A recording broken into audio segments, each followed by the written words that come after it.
Assalamualaikum warahmatullahi wabarakatuh. Semangat pagi sahabat, semangat pagi ya. Selamat pagi, Mbak. Oke, baik. Selamat pagi Pagi. Mas Zulkifli. Selamat pagi Pak Agus. Baik, selamat datang pada kegiatan webinar, pada kegiatan Engineering Career and Internship Fair. Pada pagi hari ini kita kedatangan PT Astra Daihatsu Motor. Nah, sudah ada para pembicara yang keren juga nih yang akan menyampaikan materinya pada pagi hari ini. Kita nanti akan sama-sama bahas mengenai Accelerating Industry 4.0 Ecosystem in PT Astra Daihatsu Motor. Nah, nanti seperti apa sih ekosistem di Industri 4.0 ini ya? Bahkan sekarang udah semakin maju nih. Nanti juga akan ada pembicara yang gokil abis dan juga ada moderatornya nih. Jadi teman-teman mungkin bisa sharing nanti tentang bagaimana sih berkarir di PT Astra Daihatsu Motor. Baik, pada pagi hari ini kita sudah kedatangan, mungkin saya kenalin dulu kali ya, moderator dan juga pembicaranya yang kece banget dari Astratornya nih. Boleh mungkin di next slide biar kelihatan fotonya. Baik, ada Mas Muhammad Zulkifli Makson sebagai supervisor di PT Astra Daihatsu Motor yang hari ini akan menjadi moderator. Kemudian untuk pembicaranya ada Bapak Agus Budi Santoso selaku Corporate IT Division Head dari PT Astra Daihatsu Motor. Nah, mau dong disapa nih dari Mas Zulkifli dan juga Pak Agus. Semangat pagi, Pak. Selamat pagi, Mbak Mita. Selamat pagi Mbak Baik, terima Mita, kasih selamat sudah. pagi sahabat. Semangat pagi sahabat. Baik, terima kasih Pak Agus dan juga Pak Zulkifli ini sudah hadir pada kegiatan pada hari ini. Kita mungkin langsung aja nih mulai daripada kelamaan ya openingnya kita akan membahas mengenai Accelerating Industry 4.0 Ecosystem di PT Astra Daihatsu Motor. Serahkan kepada moderatornya Pak Zulkifli, silakan diambil alih Pak. Oke, baik. Mungkin saya ulang lagi ya untuk meningkatkan semangatnya para sahabat yang datang pada pagi hari ini. Oke, selamat pagi sahabat Astra Daihatsu Motor. Apa kabarnya untuk hari ini? Pastinya baik kan? Pada pagi hari ini, Baik dong. kami dari Astra Daihatsu Motor akan berbagi informasi dan insight mengenai company kami. Sebelumnya, ada pepatah mengatakan nih, tak kenal maka tak sayang. Mungkin saya ulang lagi untuk perkenalannya. Perkenalkan, saya Muhammad Zulkifli Makson selaku HRD dari Astra Daihatsu Motor dan juga sebagai moderator pada kegiatan pagi hari ini. Dan tentunya ada pembicara yang sangat keren yang akan berbagi insight dan informasi seputar dunia informasi teknologi yang akan dibawakan oleh Bapak Agus Budi Santoso selaku Eksekutif Koordinator Division Head Corporate IT Astra Daihatsu Motor. Oke, langsung aja untuk mempersingkat waktunya, saya akan menceritakan sedikit mengenai company kami.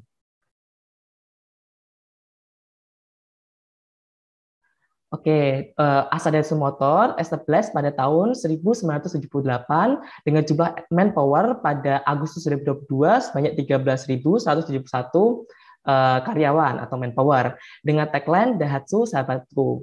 Untuk shareholder-nya sendiri, untuk Daihatsu Motor sebanyak 61,7%, PT Astra International sebesar 31,9%, dan juga Toyota Tsusho sebesar 6,4%. Dengan core value sendiri yang dimiliki oleh Astra Daihatsu Motor yaitu I-Care, terdiri dari integrity, commitment, accountability, respect, dan excellent innovation.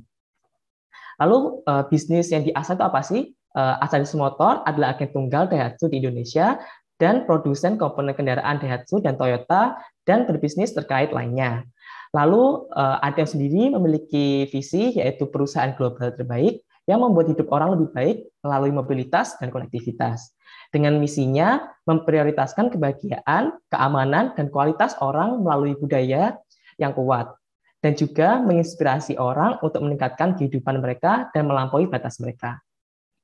Untuk produk-produk sendiri yang sudah dijelaskan tadi, memanufaktur produk kendaraan Daihatsu dan juga Toyota. Untuk Daihatsu ada Terios, ada Ayla, Xenia, Sirion, Grand Max BU, Grand Max MB, dan juga Luxio. Untuk Toyota sendiri ada Avanza, Town S atau Late S, ada Agya dan juga Ras. Dan juga yang terbaru nih ada kendaraan Toyota Race untuk Toyota dan Daihatsu Rocky untuk Daihatsu. Selanjutnya untuk bisnis proses sendiri pastinya ada dari supplier, lalu menuju ke manufaktur, lalu selanjutnya untuk market dan distributor. Nah, untuk supplier diarahkan ke press plant, lalu diarahkan ke engine plant, ke casting plant, dan nantinya akan ditujukan ke satu tempat yaitu assembly plant untuk menyatukan semua produk-produknya itu. Setelah produk siap dipasarkan, akan dilakukan kegiatan marketing dan distributor. Untuk produk-produknya sudah dijelaskan tadi, dan juga dari Asa Daihatsu Motor memfasilitasi untuk spare part.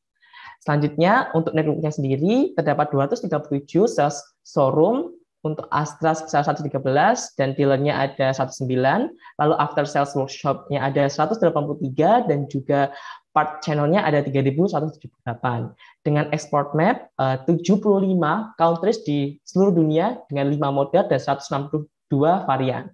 Untuk fasilitasnya sendiri, ADM memiliki pabrik perakitan dengan kapasitas produksi terbesar di Indonesia, serta fasilitas Research and Development Center yang pertama, terbesar, terlengkap, dan satu-satunya di Indonesia. Nah, untuk kantor-kantor yang ada di ADM itu terletak yang pertama ada di Sunter, Jakarta. Nah, di Sunter, Jakarta ini ada head office, ada press plant, ada vehicle logistics center, dan juga Sunter assembly plant. Selanjutnya di MM 2100 ada part center, dan juga di KIC ada casting plant dan juga engine plant, dan di Surya Cipta ada Karawang assembly plant dan juga R&D. Selanjutnya ketika proses rekrutmen yang ada di Daihatsu itu mungkin next ada yang pertama ada administrasi selection, di mana kita melakukan seleksi dari berkas-berkas yang dikirimkan, lalu ada psikotes, ada HR interview, user interview, director interview, dan director interview ini dikhususkan untuk lulusan dari bachelor atau S1. Lalu ada offering, dan juga medical check-up, dan administrasi dokumen, dan terakhir ada kegiatan kontrak sign, dan nantinya akan bekerja di Asa Daihatsu Motor. Nah, mungkin cukup itu saja untuk perkenalan Asa Daihatsu Motor. Mungkin perkenalan tadi bisa menambahkan insight dan juga menambah ketertarikan untuk bekerja di Asa Daihatsu Motor. Mungkin selanjutnya acara yang mungkin sangat gongnya banget nih, kita ingin tahu tentang Accelerating Industry di 4.0 ini, yang mana 4.0 adalah benar-benar digencarkan di Indonesia, industri 4.0, apalagi di ekosistem in PT Asa Daihatsu Motor. Mungkin nanti akan memberikan insight untuk para sahabat mengenai Accelerating Industry 4.0 ini. Untuk itu, Bapak Agus Puji Santoso, dipersilahkan. Oke, terima kasih Mas Jul. Terima kasih Mbak Mita. Pagi sahabat. Jadi kalau kita di Daihatsu itu menyapa itu dengan kata sahabat, baik buat customer kita, baik dengan rekan, dan lain-lain, itu kita biasa menyebutkan dengan panggilan sahabat. Oke, teman-teman. Saya Agus Puji Santoso, saya in charge di IT di ADM. Ya, terus kemudian secara background, kebetulan saya juga dari Fakultas Teknik di Depok, gitu ya. Saya dulu pernah kos di daerah Kukusan ya. Sekarang juga masih lah ya Kukusan gitu ya. Pasti teman-teman semua juga mahasiswa yang sekarang sedang menempuh pendidikan pasti nggak jauh-jauh pasti kenal dengan kata-kata wilayah Kukusan gitu ya. Oke, teman-teman. Sesi ini sebenarnya kayaknya sesi sharing aja, bareng-bareng diskusi gitu ya. Intinya adalah Astra Daihatsu Motor sebagai salah satu manufacturing company otomotif terbesar di Indonesia saat ini ya, memegang pangsa produksinya. Kalau kita bicara market itu di Indonesia kalau normal ya, sebelum pandemi itu di angka 1 jutaan produksi. ADM sendiri di sekitar 500-600 ribu, artinya 50-60% produk Daihatsu ini sebenarnya ada di jalanan. Ya, salah satunya yang membuat macet, tapi tentunya logistik, mobilitas, dan lain-lain juga bisa terpenuhi dengan produk-produknya Daihatsu. Oke, jadi kalau perkembangan industri 4.0 itu pertama seperti saya tadi infokan bahwa teknologi terus berkembang gitu, inovasi, mesin uap pertama kali di abad 18 ditemukan, itu yang mengenerate mechanical yang dibantu oleh energi yang dihasilkan oleh mesin uap. Gitu ya. Terus kemudian berkembang lagi ke berikutnya dengan electricity, gitu ya. Bagaimana mechanical berkolaborasi dengan energi listrik, gitu ya, ditemukannya energi listrik sehingga bisa tercipta motor dan lain-lain, sehingga yang tadinya hanya menggunakan mesin uap sekarang bisa combining antara mesin uap dan electricity, gitu ya. Nah, ini yang menyebabkan semakin efisien. Terus kemudian pada saat ke industri 3.0 ini, di sini sebenarnya udah ngomongin advance dari kolaborasi antara mesin uap, terus kemudian electricity, terus kemudian automation. Jadi automation itu ada di industri 3.0, gitu ya. Kalau sekarang kita berbicara, yuk kita industri 4.0, kita masih sebatas automation, berarti kita masih mengenerate industri 3.0.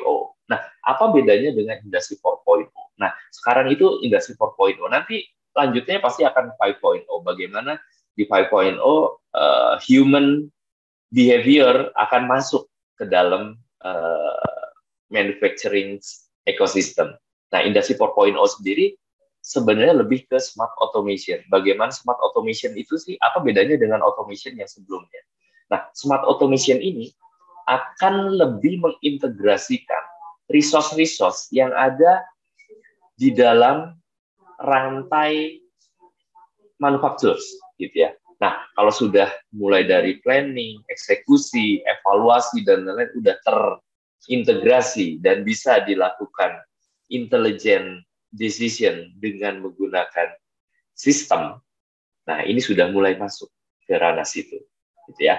Nah, makanya kita kenal sebenarnya OT dan IT ya, Operation Technology dan Information Technology. Nah, di industri 4.0 ini udah jadi harus gabung. Nggak bisa lagi hanya sekedar otomasi di area manufacturing, tapi sudah harus bergabung dengan IT-nya.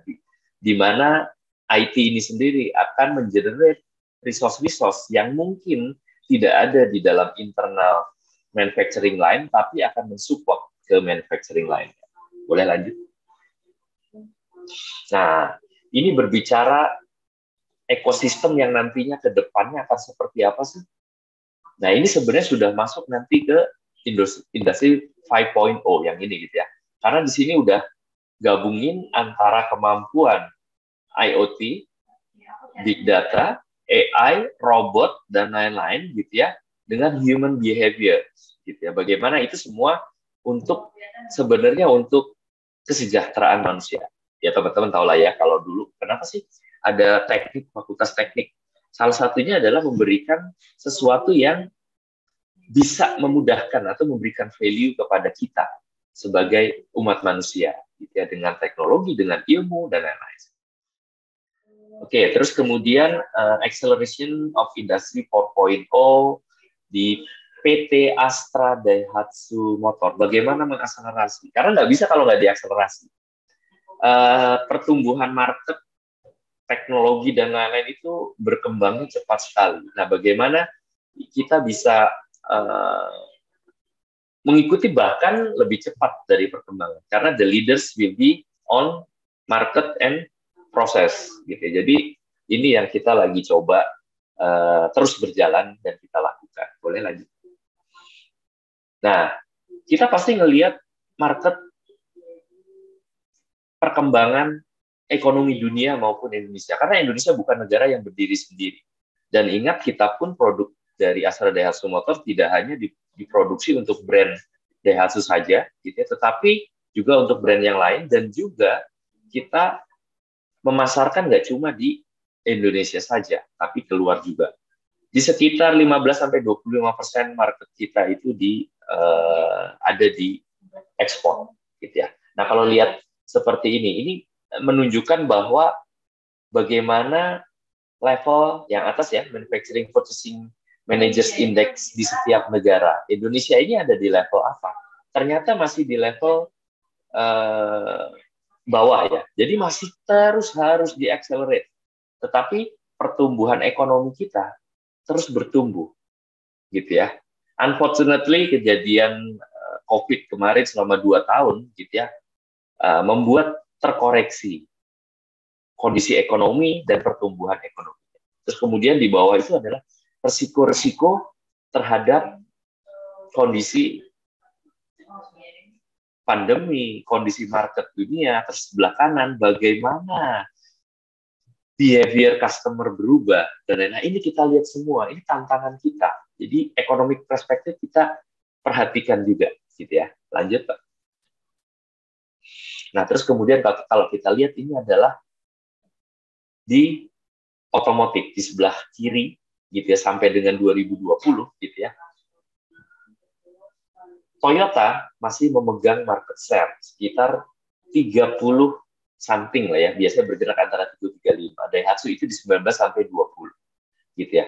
Tetapi Daihatsu pun memproduksi brand untuk Toyota juga, gitu ya. Jadi secara manufacturing itu kita hampir 50%, 60% dari market Indonesia, gitu ya. Tetapi secara brand sendiri kita 20%. Terus kemudian di bawah-bawahnya, nah yang Toyota, Daihatsu ini yang Astra ya, Toyota, Daihatsu, di bawahnya itu Isuzu, itu masuk Astra juga, gitu ya. Terus dan BMW dan lain-lain segala macam di bawah juga, cuma numbers-nya kecil, jadi hanya di put secara summary saja. Oke, di sebelah kanan ini ternyata government pun akan concern dengan bagaimana mengaccelerate industri 4.0 di government. Terus kemudian akan diukur di setiap company, gitu ya, kesiapan dari industri 4.0 implementasi. Di Astra Daihatsu itu ada di angka 2 dan 3. Gitu ya. Dan 2 dan 3 ini akan jadi pondasi kita untuk accelerate sampai dengan 4, gitu ya. Oke, terus kemudian lanjut, Pak. Nah, bagaimana kita menghadapi itu? Ya udah nggak ada cara, gitu ya. Kita harus accept, gitu ya, dan adapting quickly. That's why agility itu juga jadi mindset yang kita harus tanamkan di cultures dan environment-nya ADM. Jadi kita benar-benar harus nurture innovation cultures, karena tanpa innovation kita nggak akan bisa accelerate itu semua, gitu ya. Kemudian kita juga memperhatikan portfolio kita, value kita, dan competitive edge kita. Ujung-ujungnya sebenarnya adalah nanti bagaimana sustainability Astra Daihatsu Motor sebagai bagian dari Astra bisa mensupport sustainability Astra-nya sendiri. Karena Astra adalah bagian dari bangsa Indonesia, otomatis Astra juga berkontribusi untuk meningkatkan pertumbuhan ekonomi dan tentunya people happiness sesuai dengan visi misi kita. Boleh lanjut? Oke. Nah, ada 3 step yang harus kita perkuat. Pertama, mindset tadi. Ya benar, harus berubah. Karena kalau nggak begitu, pasti nggak akan menghasilkan yang cukup berarti atau signifikan. Karena kalau misalnya ada 10 orang, 3 orang mindsetnya A, 4 orang mindsetnya B, gitu ya. 3 orang mindsetnya C. Wah, itu pasti akan kesulitan. Seolah-olah energinya hanya 3 orang, gitu ya. Padahal sebenarnya punya 10. Nah, bagaimana kita menyatukan mindset? Terus kemudian setelah mindsetnya oke, harus di-generate strateginya supaya clear, gitu ya. Arahan dari atas sampai ke bawah itu clear, terus kemudian bisa menuju ke satu titik yang sama-sama disadari. Nah, kalau udah strategi, eksekusinya juga harus diperhatikan. Karena apa? Bisa jadi ada sesuatu yang tidak sesuai dengan kondisi. Agility di sini masuk. Bagaimana kita tetap fokus, gitu ya, menuju ke aims, gitu ya, tetap tantangan-tantangan kita bisa selesai. Boleh lanjut? Nah, mindset kita sudah punya namanya Astra Design Thinking. Di sini bagaimana Astra dengan PDCA-nya, design thinking-nya menjadi modal. Nah, terus kemudian digitalisasi, karena memang relate ke IT, itu harus punya di internal IT-nya sendiri. Bagaimana kita bisa mengenerate yang tengah ini, ya. prosesnya yang efektif, capability-nya dan capacity-nya. Karena setiap produk-produk IT itu ada time to market-nya yang nggak bisa dilanggar. Gitu. Jadi harus tetap accelerate. Nah, terus kemudian yang kanan, nah di IT sendiri harus majority itu untuk activity project. Gitu ya. Karena apa? Karena tantangan kebutuhan bisnisnya sudah lari cepat. Gitu ya. Sehingga kita harus bisa mengimbangi kecepatan dari marketnya sendiri. Boleh lanjut? Nah, kemudian mindset-nya pasti teman-teman semua udah ngerti lah ya, udah kenal lah agility development. Gitu ya, bagaimana sih? Itu di sebelah kiri nih. Key pertama adalah benar-benar harus satisfy the customer. Welcome change, deliver frequently, sampai ada 12. Nah, ini kita gabungkan dengan Astra Operational Excellence menjadi satu mindset. Tetap harus operational excellence, tapi dengan cara the way-nya kadang bisa kita modify supaya bisa lebih oke. Gitu ya. Terus kemudian kita juga punya agile software development, gitu ya. Jadi di sini yang nanti akan kita gabung dengan agile principle. Oke, terus kemudian inilah kita juga harus memperhatikan tren teknologi ya, karena kita akan adopting, kita harus lihat perkembangan teknologi. Jadi kita selalu memperhatikan dari tahun ke tahun perkembangan teknologinya dan kita coba untuk bisa align. Karena kalau nggak align, nanti kita nggak akan bisa compete. Nah, teknologi yang sudah 2-3 tahun berkembang, tidak hilang, gitu ya, itu berarti efektif dan efisien untuk digunakan. Itu cara mencari atau meng-apply teknologi mana yang harus kita coba implement di industri 4.0 yang ada di ADM. Boleh lanjut?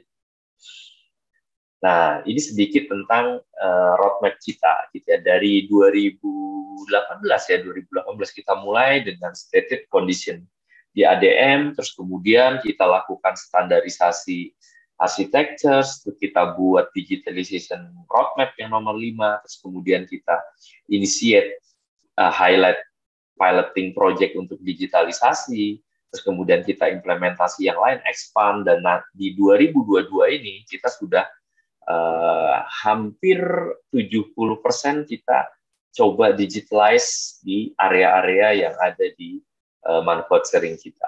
Boleh lanjut? Oke, nah ini supaya memudahkan kita semua, teman-teman, untuk mengenerate-nya, kita coba mapping bahwa manufacturing itu udah pasti ya, yang biru-biru itu ya, relate ke vendor, terus yang hijau kita pasti relate ke customer juga, gitu ya. Terus kemudian kita pasti relate juga ke prinsipal kita, gitu ya. Prinsipal kita itu ada DMC dan TMC. Terus kemudian Astra secara organisasi juga sebagai customer kita, Astra International, Daihatsu Sales Operation, kemudian Toyota Manufacturing System, terus kemudian ekspor juga. Ya, silakan lanjut boleh. Oke. Nah, as is progress kita seperti apa sih? Pandemi kemarin 2018 kita digitalisasi, 2019 lanjut, 2019 akhir, 2020 itu pandemi sampai 2021 gitu ya. Nah, kita harus cepat juga mengadop itu. Dan kita sudah coba bagaimana manufacturing tetap jalan, safety, kesehatan, keselamatan teman-teman semua sudah bisa dipastikan aman gitu ya. Kita juga sudah menerapkan mobile, terus kemudian kita menerapkan bagaimana social distancing, tracing gitu ya. Kita bisa analisa, kita bisa deep dive berapa sih manpower yang bisa menjalankan produksi pada saat kondisi pandemi, siapa hari ini, siapa besok, dan lain-lain, siapa yang terinfeksi COVID, kapan recovery-nya. Nah, ini sangat-sangat dibutuhkan oleh production line. Karena apa? Kalau tidak di-manage, bisa jadi line stop dan menyebabkan another pemborosan. Gitu ya. Terus di sebelah kanan itu kita juga sudah coba mengotomasi digitalized system transformation, big data kita leverage, bagaimana kita sekarang bisa memastikan forecasting ke depannya, bagaimana kita bisa meningkatkan efisiensi, energi, di mana borosnya, bocornya, apa yang harus dilakukan, kemudian maintenance proses sudah diotomasi dengan menggunakan sensor IoT dan lain-lain, sehingga bisa mengurangi line stock kita dengan planning yang cukup efektif dan efisien. Terus kemudian quality information system kita juga sudah apply dengan menggunakan teknologi biometrik dan lain-lain segala macam. Kita apply semua data yang ada di shop floor, kita sudah integrasikan dan masih di-expand terus integrasinya supaya bisa mendapatkan value, traceability dan lain-lain. Ya, ini juga yang jadi progress atau challenge lanjutan lagi. Akan apa lagi? Bayangkan kalau misalnya ada mobil kita yang terjual di wilayah tipenya misalnya sudah tahun berapa gitu ya, terus kemudian dicek ternyata terjadi komplain atau apa terkait. Kalau kita sudah terdigitalize akan sangat mudah gitu ya. Oh, ini ada di batch ini. Coba apakah ini produk failure atau material failure atau proses failure, akan sangat cepat. Dan kalau terjadi di satu batch itu kita bisa antisipasi lebih cepat. Ya. Lanjut, Pak. Oke. Jadi challenge di otomotif untuk industri 4.0 sangat terbuka dan membutuhkan talent-talent yang memang mau menerima challenge gitu ya. Jadi challenge-nya sangat-sangat menantang gitu ya, dan sangat open untuk exploring inovasi, teknologi dan lain-lain gitu ya, yang kita bisa adopt dari manapun gitu ya, atau kita membuat R&D sendiri untuk melakukan improvement. Mudah-mudahan ini bisa akan membuat proses semakin efisien, teknologi adopting kita juga happy gitu ya. Karena apa? Karena pada saat kita belajar sesuatu yang baru gitu ya, kita mendapatkan sesuatu dan di-apply sehingga kita happy, senang gitu. Oh, ini bermanfaat gitu ya, sehingga harga mobilnya bisa lebih murah, produk kita bisa lebih kompetitif di market. Nah, jadi satu kalimat saja, being part of digitalization acceleration process at PT Astra Dayat Motor is challenging and proud. Really. Silakan, Pak. Oke, baik, jadi ini akhir ya, udah slide terakhir ya, Pak Jul. Baik, Pak Agus. Terima kasih banyak Pak Agus atas pemaparannya yang sangat keren sekali mungkin untuk teman-teman dari FT atau yang join pada pagi hari ini nih. Mungkin untuk selanjutnya bisa dilanjutkan untuk sesi Q&A. Mungkin dari MC dapat bantu untuk membacakan pertanyaan-pertanyaan yang sudah ada, Mbak. Baik, terima kasih banyak Pak Agus untuk pemaparannya tadi mengenai Astra Dayat Motor, dan juga tadi dari Mas Zulkifli ya, mungkin lebih ke profil company-nya seperti apa gitu ya. Nah, mungkin di sini kan nanti akan banyak untuk fresh graduate gitu atau mahasiswa semester akhir nih yang mau join di ADM. Ini ada beberapa pertanyaan mengenai mungkin lebih ke industrinya gitu ya. Kira-kira untuk fresh graduate atau yang baru lulus gitu, kira-kira untuk menghadapi industri 4.0 pada bidang IT, nah basic skill yang harus dimilikinya itu apa aja sih? Nah, Pak Agus kan mungkin dari divisi IT jadi lebih tahu nih kira-kira basic skill-nya apa yang harus dipunya. Kemudian kalau di divisi IT sendiri, kira-kira challenge-nya itu yang akan dihadapi seperti apa, Pak? Silakan Pak Agus untuk jawab pertanyaannya. Makasih Mbak Mita. Ya, thank you. Pertanyaannya sangat menarik ya. Jadi apa sih yang harus disiapkan? Sebenarnya kalau ngomongin apa yang harus disiapkan, mungkin teman-teman sama seperti saya dulu gitu ya. Waktu mahasiswa bingung, yang penting IPK di atas 2 gitu ya. Sekarang IPK di bawah 2, DO nggak di teknik, Bu?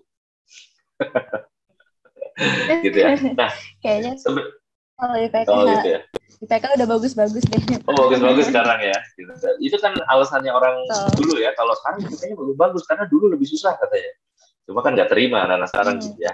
Oke, tapi kita nggak ngomongin itu. Tapi sebenarnya begini, teman-teman, nggak perlu disiapkan, ikutin aja silabus yang ada di kampus. Gitu ya. Selama udah ada di atas rata-rata, harapan tentunya setiap perusahaan akan ngambil yang memiliki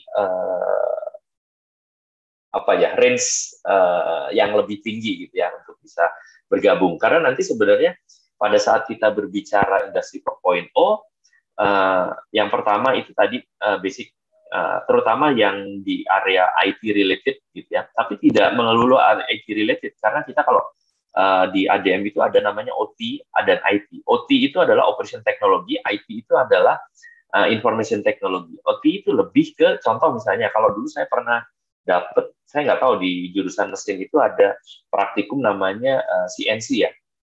Nah itu sebenarnya udah masuk ke OT itu. Jadi menguasai proses contoh lah ya, proses produksi, pengelasan, terus kemudian melakukan proses milling, terus dan lain-lain dengan CNC itu sudah basic gitu ya. Nah bagaimana hubungan antara mesin dengan si perintah yang otomatis ataupun IT, nah itu kan tinggal di-generate nanti disambungin di pada saat teman-teman sudah join di Astra Daihatsu Motor, karena itu tergantung bisnis case yang ada di masing-masing. Jadi ilmunya ya cukup itu tadi. Nah kalau yang sisi IT-nya apa sih? Sisi yang tadi, yang setelah CNC-nya itu bagaimana itu nanti bisa masuk ke area big data untuk menjustifikasi proses, menjustifikasi suggestion.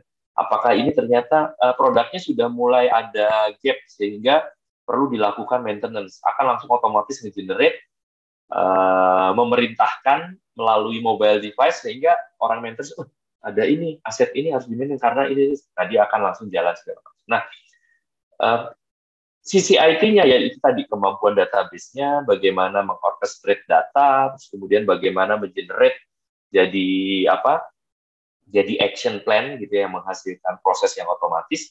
Itu nggak usah takut, itu nanti kita akan bareng-bareng karena kita ada seperti bootcamp di awal dulu untuk coba me-leverage kemampuan-kemampuan, terus kemudian nanti akan combining gitu ya, sehingga teman-teman bisa, karena kerjanya nggak sendiri gitu ya, pasti akan dalam bentuk grup-grup, sehingga pada saat itu kita akan bisa saling kontribusi gitu ya.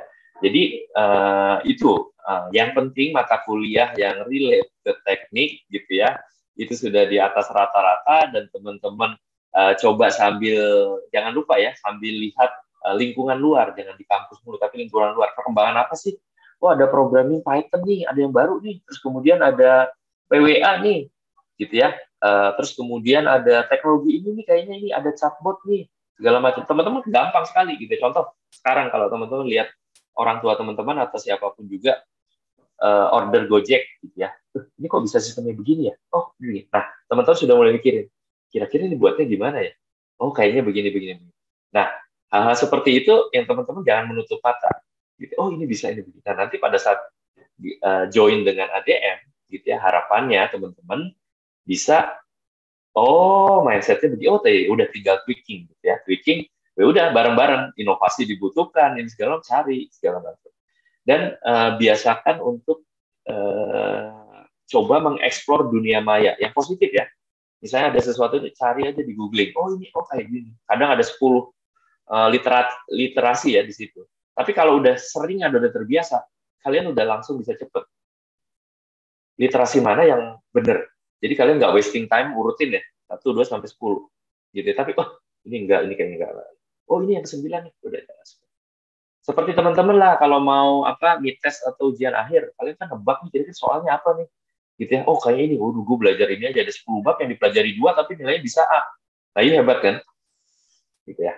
Ya itu, jadi nggak susah lah ya. Maksudnya itu aja disiapin gitu ya, sama ke dunia nyatanya, use case-nya sudah mulai bayang-bayangin deh, banyak lah sekarang banking, Alobank. Nah Alobank teknologi bisa nggak di-apply di Astra Daihatsu Motor? Pasti bisa, tapi untuk use case apa? Terus apalagi yang baru-baru sekarang ya?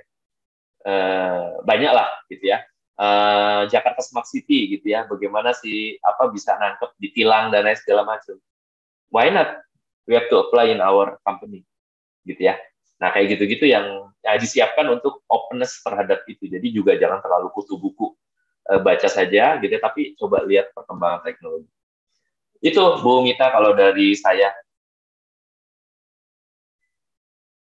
Oke, terima kasih banyak Pak Agus. Mungkin kalau misalnya nanti challenge yang akan dihadapinya tuh kira-kira seperti apa? Kalau di divisi Nah, IT ini challenge yang sendiri. kedua ya, saya lupa jawab tuh yang kedua. Jadi challenge-nya adalah karena kita tuh punya produksi itu banyak ya, kita punya tadi 5 plant, terus ada head office, ada PLC dan lain-lain. Business case-nya banyak banget, gitu ya.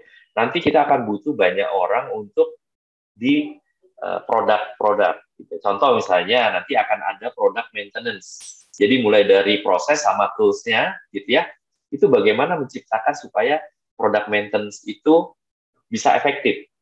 Kuncinya apa sih? Maintenance itu efektif. Pasti line stop, aset yang kita maintain itu jangan sampai breakdown. Tidak ada lagi emergency atau korektif. Yang ada adalah preventif. Nah, challenge-nya itu bagaimana kita bisa melakukan itu. Tentunya ini udah ngomongin big data, machine learning, gitu ya, dari history, dari aset. Gimana sih ini? Apakah gua maintain-nya ini terlalu cepat atau terlalu lambat? Kalau terlalu cepat, boros kan? Spare part harus diganti terus, orang juga harus ini. Tapi kalau terlalu lambat, ada risiko line stop. Yang gabunginnya gimana? Nah, mulai berpikir, oh kita pakai mesin learning saja, terus kita predik. Tetapi untuk ngamanin, gitu ya, kan namanya prediktif belum tentu terjadi sesuai dengan harapan. Nah, pada saat itu kita pasang IoT aja. Jadi ini mesin ini kalau akan rusak, itu tandanya adalah getarannya, taruhlah ya, getarannya akan ada di titik ini. Kalau udah mulai atas ini, harus segera memerintahkan secara otomatis, secara mobile ke si plant maintenance, orang plant maintenance. Nah, dia akan melakukan maintenance. Nah, itu salah satu di maintenance. Nah, sekarang yang quality. Gimana caranya menjamin quality sampai ujung, itu tidak ada defect. Udah diketahui di depan, tanpa effort yang tinggi. Bagaimana ngecek material kecil 10.000 setiap hari kualitasnya. Nah, itu challenge gimana caranya? Pusing ya. Tapi pada saat nanti bisa jadi muncul gitu ya. Oh, biasanya kalau material ini dari dimensi. Nah, kalau dari dimensi, ya udah kita bisa lakukan dan teknologi apa yang bisa mengukur dimensi dari part itu yang presisi.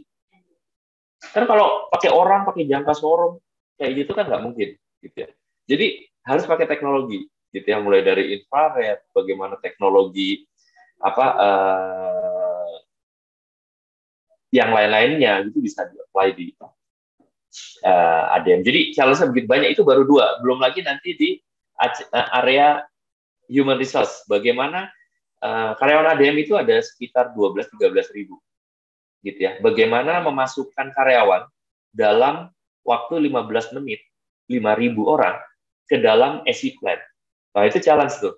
Gimana, Cak? Kalau pakai finger scan, segala macam, dan lain-lain, lu berapa lama lu baru 7 jam siang udah istirahat siang baru masuk gitu ya. Jadi harus pakai teknologi. Gimana caranya supaya memastikan bahwa orang itu benar-benar ada di situ, absen dan benar orang itu dan masuk ke lokasi. Nah, itu challenge di HR. Di finance juga sama. Bagaimana karena kita cukup perputaran